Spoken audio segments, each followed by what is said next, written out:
Rahmanullah Gurbaz on the streets of Ahmedabad.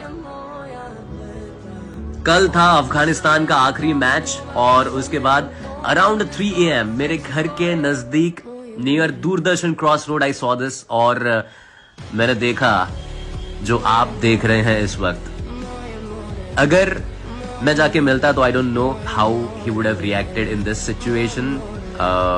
ये video upload करने से पहले मैंने भी सोचा if I should do it और नॉट, लेकिन यार ये जो दिवाली के दिनों में किसी की दिवाली रोशन करने का काम गुरबाज भाई आपने किया है, एक इंटरनेशनल क्रिकेटर होकर किया है।